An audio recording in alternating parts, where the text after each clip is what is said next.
கர்த்தருடைய பரிசுத்த நாமத்துக்கு மகிமை உண்டாவதாக. இந்த நாளிலும் உங்களுக்கான வேத வார்த்தைக்கு நேராய் உங்களை அன்போடு கூட அழைக்கிறோம்.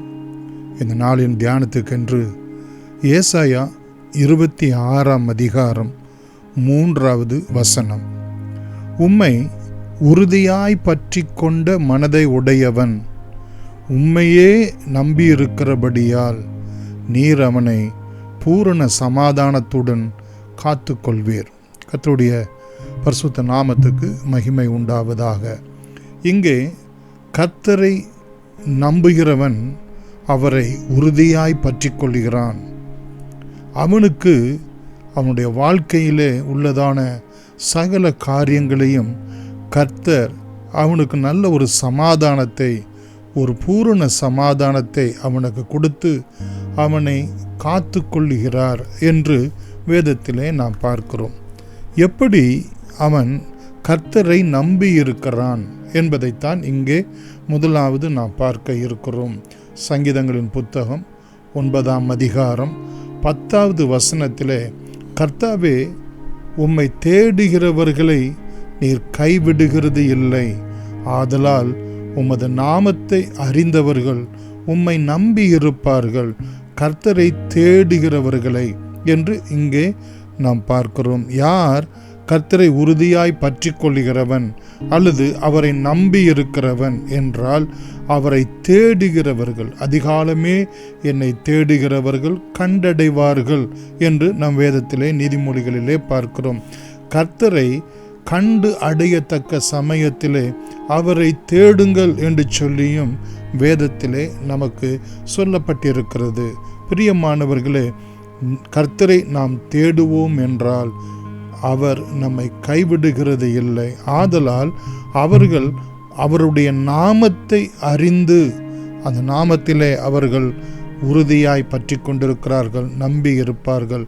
அவருடைய நாமம் நமக்கு என்ன செய்ய வல்லதாய் இருக்கிறது என்பதைத்தான் அவருடைய நாமம் குறிக்கிறது.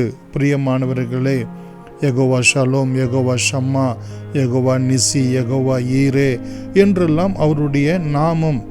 பிரியமானவர்கள், இந்த நாமம் நமக்கு என்ன செய்ய வல்லது என்பதுதான் அவருடைய நாமத்தினுடைய பொருளாக இருக்கிறது.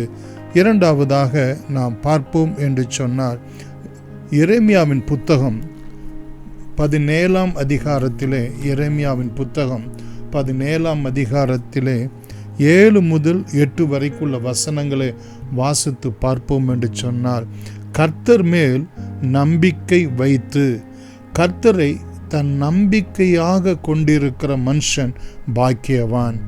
அவன் தண்ணீர்கள் அண்டையிலே நாட்டப்பட்டதும் கால்வாய் ஓரமாய் தன் வேர்களை விடுகிறதும் உஷ்ணம் வருகிறதை காணாமல் இலை பச்சையாய் இருக்கிறதும் மழை தாழ்ச்சியான வருஷத்திலும் வருத்தமின்றி தப்பாமல் கனி கொடுக்கிறதுமான மரத்தை போல் இருப்பான் என்று. பிரியமானவர்களே, கர்த்தரை நம்புகிறவர்கள் எப்படிப்பட்ட ஆசீர்வாதங்களை உடையவர்களாக இருக்கிறார்கள் என்று 8வது வசனத்திலே பார்க்கிறோம். தண்ணீர்கள் அண்டையிலே நாட்டப்பட்டவர்கள், அதைத்தான் நீதிமொழிகள் 1ஆம் அதிகாரம் 3வது வசனத்திலே பார்க்கிறோம். பிரியமானவர்களே, அவன் நீர்க்காலின் ஓரமாய் நடப்பட்டு தன் காலத்திலே தன் கனியை தந்து இலை உதிராதிருக்கிற மரத்தை போல் இருப்பான் என்று அங்கே சொல்லப்பட்டிருக்கிறது. உஷ்ணம் வருகிறதை, பிரியமானவர்களே, கஷ்டங்கள் வருகிறதை, பாடுகள் வருகிறதை காணாமல் பச்சையாய் இருக்கிறவனாகவும் தாழ்ச்சி இல்லாதவனாய், மழை தாழ்ச்சி இல்லாதவனாய், வருத்தம் இல்லாதவனாய் என்று சொல்லி எல்லாம் அங்கே நாம் பார்க்கிறோம். இப்படிப்பட்டதான வாழ்க்கையிலே வரக்கூடிய எந்த ஒரு தாழ்ச்சியானாலும் வருத்தம் ஆனாலும் கர்த்தரை நாம் நம்ப, பிரியமானவர்களே, அவர் நமக்கு குறைவு இன்றி ஆசீர்வாதங்களை, நன்மைகளை நமக்கு அருளுகிறவராய் இருக்கிறார். எப்படி என்பதைத்தான் இந்த ஒரு வசனம் ஒரு படம் போல நமக்கு காண்பிக்கிறது. ஒரு செழிப்பான மரம், அது நதியினுடைய ஓரத்தில் இருக்கக்கூடிய மரங்கள் எப்படி செழித்து பூத்து காய்க்கிறதோ அதுபோல எல்லா சூழ்நிலைகளிலும் கர்த்தர் நம்மை ஆசீர்வதிக்கிறவராய் இருக்கிறார். கர்த்தர் நல்லவர். அது மாத்திரமல்ல, ரோமர் ரோமர் 4:18 முதல் உள்ளதான வசனங்களிலே நாம் பார்ப்போம் என்று சொன்னால் அங்கே ஆபிரகாமை குறித்து சொல்லப்பட்டிருக்கிறது. பிரியமானவர்களே, நம்புகிறதற்கு ஏது இல்லாதிருந்த சூழ்நிலையிலும் கர்த்தரை நம்பினான். அது மாத்திரமல்ல, அவன் சரீரம் பலவீனமாய் இருந்ததே ஒழிய அவனுடைய இருதயத்திலே காணப்பட்ட தேவன் மேல் உள்ள விசுவாசம் பலவீனமாய் இருக்கவில்லை. அடுத்து 20வது வசனத்திலே பார்க்கிறோம், பிரியமானவர்களே, தேவனுடைய வாக்கு தத்தத்தை குறித்து அவன் அவ்விசுவாசம் கொள்ளாமல் சந்தேகப்படாமல் என்று நாம் பார்க்கிறோம். 21 முழு நிச்சயமாய் நம்பி தேவன் வாக்குத்தத்தம் பண்ணினதை நிறைவேற்ற வல்லவராயிருக்கிறார் என்று முழு நிச்சயமாய் நம்பி தேவனை மகிமைப்படுத்தி விசுவாசத்தில் வல்லவன் ஆனான். அது அவனுக்கு நீதியாக எண்ணப்பட்டது. அவனுக்கு மாத்திரமல்ல, பிரியமானவர்களே, நமக்காகவும் எழுதப்பட்டிருக்கிறது என்று அங்கே 23வது வசனம் மட்டுமாய் நாம் பார்க்கிறோம். கர்த்தர் நல்லவர், அவருடைய கிருபை என்றும் உள்ளது. நம்முடைய விசுவாசம் எப்படிப்பட்டதாக இருக்கிறது? பிரியமானவர்களே, கர்த்தர் ஒரு வாக்கு கொடுத்திருக்கிறார். அந்த வாக்கை நாம் நம்பும்போது நமக்குள்ளே ஒரு விசுவாசம் வருகிறது. ஆண்டவர் கொடுத்த வாக்கு தத்தங்களை நாம் நம்பும்போது ஆண்டவர் நமக்கு என்னென்ன செய்ய வல்லவராய் இருக்கிறார் என்கிறதான விசுவாசம் நமக்குள்ளே வருகிறது. பிரியமானவர்களே, அது பலவனமாய் இருப்பது இல்லை, அது சந்தேகப்படுகிறது இல்லை. முழு நிச்சயமாய் நம்பி, பிரியமான எல்லாவற்றையும் நான் பெற்றுக்கொண்டேன் என்று சொல்லி பெற்றுக்கொள்வதற்கு முன்பதாகவே தேவனை மகிமைப்படுத்துகிறவர்களாய் இருக்கிறார்கள் என்று சொல்லி நாம் பார்க்கிறோம். அப்படிப்பட்டவனை, பிரியமானவர்களே, ஆண்டவர் பூரண சமாதானத்தோடு கூட காத்துக்கொள்கிறார் என்று சொல்லி ஏசாயா 57ஆம் அதிகாரம், பிரியமானவர்களே, 19வது வசனத்திலே பார்ப்போம் என்று சொன்னால், சமாதானம் சமாதானம் என்று கூறும் உதடுகளின் பலனை சிருஷ்டிக்கிறேன், அவர்களை குணமாக்குவேன்.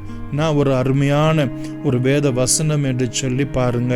பிரியமானவர்களே, நம்முடைய எல்லா உபத்திரவங்கள் சோதனைகள் மத்தியிலே கர்த்தர் எனக்கு ஒரு சமாதானத்தை கொடுக்கிறார், எனக்கு நல்ல ஒரு பலனை கொடுக்கிறார், அவர் என்னை குணமாக்குவார் என்று சொல்லி அந்த சமாதானத்தை விசுவாசத்தோடு கூட, பிரியமானவர்களை, பெற்றுக்கொள்வதற்கு முன்பதாகவே அனுகிரகம் பண்ணுகிறவராய் இருக்கிறார் என்று சொல்லி நாம் பார்க்கிறோம்.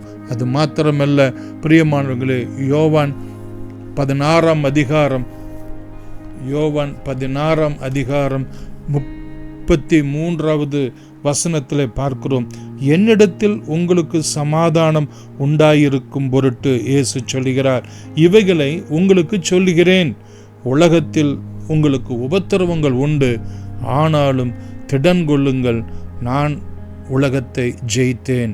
ஆண்டவர் உலக மாமிச பிசாசை அவர் சிலுவையிலே நமக்காக ஜெயித்து உயிர்த்து எழுந்தபடியினாலே நாம் திடங்கொள்ள வேண்டும். நமக்கு வருகிற எல்லா உபத்திரவங்களிலும் நமக்கு ஜெயம் உண்டு, திடம் உண்டு. அது நிமித்தமாய் ஆண்டவர் நமக்கு சமாதானத்தை அருளுகிறவராய் இருக்கிறார்.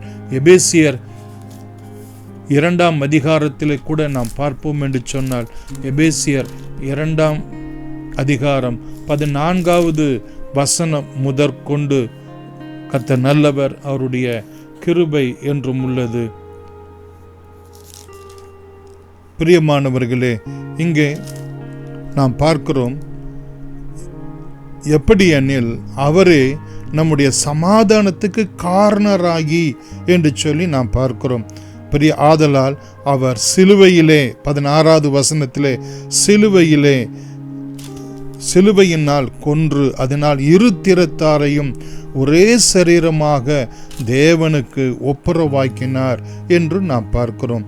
நாம் ஒருவருக்கு ஒருவர் சமாதானமாய் இருக்க, நம் நடுவில் இருக்கக்கூடிய பகையை, தேவனுக்கும் நமக்கும் மத்தியில் இருக்கக்கூடிய பாவம் என்கிற பகையை அவர் சிலுவையிலே கொன்று நம்மை தேவனுக்கு ஒப்புரவாக்கினார் என்று சொல்லி நாம் பார்க்கிறோம். 17வது வசனத்திலே அந்த சமாதானத்தை சுவிசேஷகமாக அறிவித்தார். அதை எங்களுக்கும் அறிவிக்கும்படி எங்கள் மூலமாகவும் அறிவிக்கும்படி அனுகிரகம் பண்ணினார் என்று நாம் பார்க்கிறோம். இந்த வேளையிலும் கண்களை மூடி ஆண்டவருடைய சமூகத்தில் நாம் செபிப்போம். ஆண்டவரே, நாங்கள் உம்மை உறுதியாய் பற்றி கொண்டிருக்க, உம்முடைய நாமத்தையே நம்பிக்கொண்டிருக்க, உம்முடைய நாமத்தினாலே எங்களுக்கு ஜெயம் உண்டு, ஆசீர்வாதம் உண்டு, விடுதலை உண்டு என்கிறதான ஒரு நிச்சயம் எங்களிலே நித்தமும் காணப்பட எங்களுக்கு கிருபை செய்யும்படியாய் நாங்கள் செபிக்கிறோம். ஆண்டவரே, ஆபிரகாமுடைய விசுவாசத்தை போல அது ஒரு பலவீனமான விசுவாசமாய் இராமல், ஆண்டவரே, முழு நிச்சயமாய் நம்புகிற ஒரு விசுவாசமாய், சந்தேகப்படாமல் ஆண்டவரே உள்ளதான விசுவாசமாய் எங்களிலே காணப்பட உதவி செய்யும்படியாய் செபிக்கிறோம். கர்த்தர் வாக்கு கொடுத்தீர், அந்த வாக்கை நீ நிச்சயமாய் நிறைவேற்றுவீர். எங்களுடைய வாழ்க்கையிலே ஆவிக்குரிய பிரகாரமாய், சரீர பிரகாரமாய், குடும்ப பிரகாரமாய், எதிர்காலத்துக்கு அடுத்த ஒவ்வொரு வாக்கு தத்தத்தையும் ஆண்டவர் இரட்சகருமாய் இயேசு கிறிஸ்துவின் நாமத்தினாலே ஆம் என்றும் ஆமேன் என்றும் எங்களுக்கு நீர் அருளி செய்வீர் என்று இயேசுவின் நாமத்தில் நன்றியோடு கூட துதிக்கிறோம். எங்கள் ஜீவனும் இரக்கமும் உள்ள எங்கள் அன்பின் பிதாவே, ஆமேன். God bless you.